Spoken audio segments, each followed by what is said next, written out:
আজকে আমি কি নিয়ে কথা বলতে চাচ্ছি আপনারা হয়তো অনেকেই আমার ভিডিও থাম্বনেল দেখে বুঝে গেছেন। এই বর্তমান সময়ে দুর্বল ব্যাংকগুলো থেকে গ্রাহকদের টাকা পাওয়ানো কোনোভাবেই সম্ভব নয়।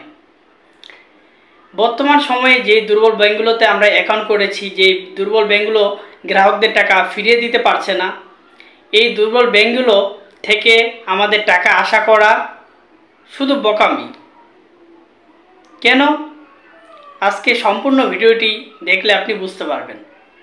আমরা অনেকেই জানি যে এই 5টি ব্যাংক অ্যাক্টিভ হতে যাচ্ছে ব্রিজ ব্যাংকের আন্ডারে, কিন্তু বিশেষজ্ঞরা ভাবতেছেন এবং অনুমান করতেছেন যে যতই অ্যাক্টিভ হোক এই ব্যাংকগুলো কোনোভাবেই গ্রাহকদের টাকা ফেরত দিতে পারবে না। একটা ব্যাংক ঘুরে দাঁড়াইছে, এগুলোকে সাপোর্ট না দিয়ে বরঞ্চ তাদের কাছ থেকে একটা রিকভারি প্ল্যান নিয়ে এর মধ্যে ঘুরে দাঁড়াতে পারলে পারবা, নাহলে ইউ মাস্ট কুইট। আমি কেন এই কথা বলতেছি সম্পূর্ণ ভিডিওটি দেখলে বুঝতে পারবেন। আজকের এই ভিডিওটি শুরু করার আগে আপনার কাছে আমার ছোট্ট একটি অনুরোধ, আপনি যদি আমার চ্যানেলে নতুন হয়ে থাকুন আমার চ্যানেলটা সাবস্ক্রাইব করে রাখুন, সবার আগে নতুন নতুন আপডেটগুলো পেয়ে যাবেন। আমি যেই কথাগুলো বলতেছি অনেকে বলবে না। বাংলাদেশ ব্যাংকে আপনারা যারা ফলো করেন, বাংলাদেশ ব্যাংকে যারা গভর্নর স্যারকে ফলো করেন, ওনার নিউজ যদি আপনারা দেখেন তাহলে বুঝতে পারবেন আসলে ব্যাপারটা কি হয়েছে।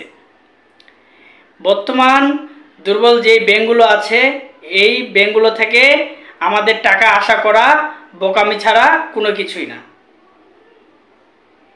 আপনি ভাবতেছেন যে ব্যাংকগুলো ঘুরে দাঁড়াবে 1 বছরের মধ্যে, 5 বছরের মধ্যে আমাদের টাকা আমরা ফেরত পাবো? কখনোই সম্ভব না। কেন সম্ভব না?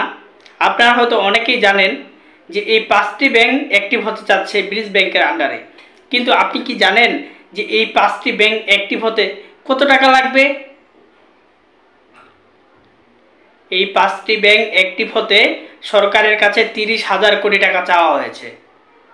30,000 কোটি টাকার পরও এই ব্যাংকগুলো ঘুরে দাঁড়াতে পারবে না। বিশ্ব ব্যাংকের কাছে টাকা চাওয়া হয়েছে। এখন যদি বিশ্ব ব্যাংক টাকা দেন তাহলে কিছুটা হয়তো আমাদের অবস্থা ফিরে আসতে পারে, কিন্তু এই 30,000 কোটি টাকা দিয়ে এই ব্যাংকগুলোকে অ্যাক্টিভ করতে হচ্ছে। অ্যাক্টিভ করার পরও বিশেষজ্ঞরা বলতেছেন যে এই গ্রাহকদের আমানত অনিশ্চিত। এই গ্রাহকরা আমানত পাবে কোনো গ্যারান্টি নেই। এখন আমি যারা এই দুর্বল ব্যাংকগুলোতে অ্যাকাউন্ট করেছি, যারা এই ব্যাংকগুলোতে দিনের পর দিন ঘুরতেছি, টাকা কোনোভাবে তুলতে পারতেছি না, আমাদেরকে সবাইকে এক হতে হবে। আমাদের সমস্যা হয়েছে এখানে যে আমাদের প্রতিবাদ করার মতো কেউ নেই। আমরা গ্রাহকরা প্রতিবাদ করতে পারিনি, এখনও রাস্তায় নামতে পারিনি, এই জন্য আমাদের টাকা দিচ্ছে না। ব্যাংকের সম্পত্তি বিক্রি করে বাংলাদেশের পক্ষ থেকে এই গ্রাহকদের তো টাকা দিতে পারেন, কিন্তু কোনোভাবে এই টাকা দিচ্ছে না। আমরা যখন অ্যাকাউন্ট করেছিলাম তখন কিন্তু এই ব্যাংকগুলোর অবস্থা ভালো ছিল, এর জন্য আমরা ডিপোজিট করি, স্কিম তৈরি করি। কিন্তু যেহেতু ব্যাংকগুলো এরকম হয়ে গেছে, এর দায়ভার কে নেবেন?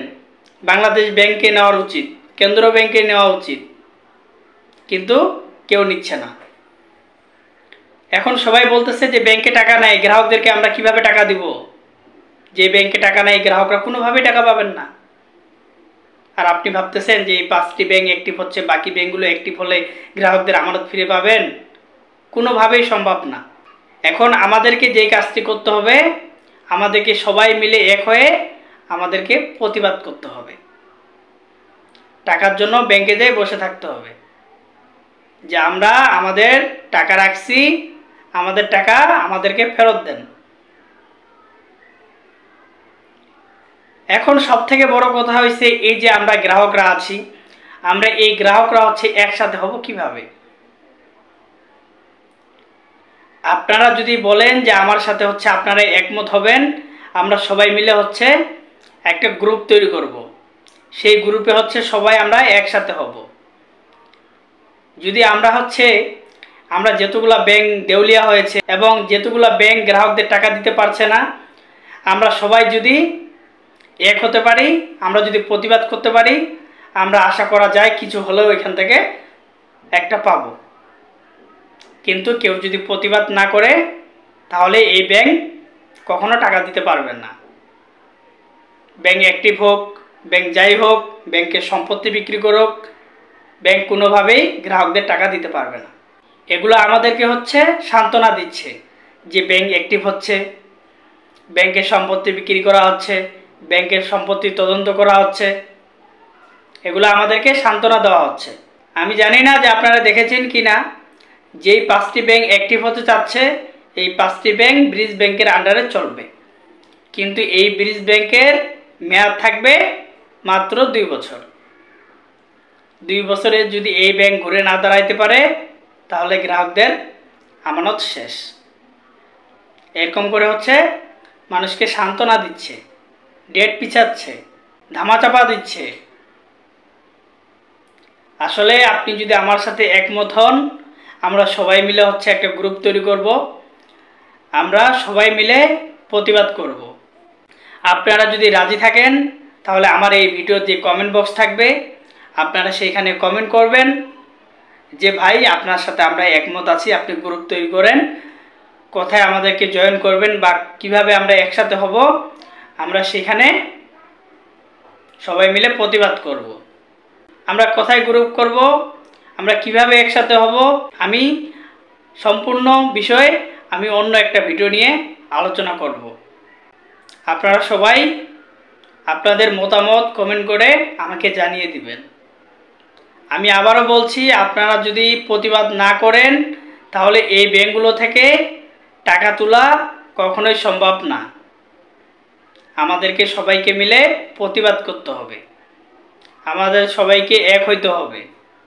আপনারা যারা এই গ্রুপের সাথে যুক্ত হতে চাচ্ছেন অবশ্যই কমেন্ট করে জানিয়ে দিবেন, কারণ বড় বড় বিশেষজ্ঞরা বলতেছেন এই ব্যাংকগুলোকে যেভাবেই ঋণ নিয়ে দিক কোনোভাবেই গ্রাহকদেরকে টাকা দিতে পারবে না। আজকে আমার এই ভিডিওটি এই পর্যন্তই। আপনার মতামত কমেন্ট করে জানিয়ে দিবেন। ধন্যবাদ।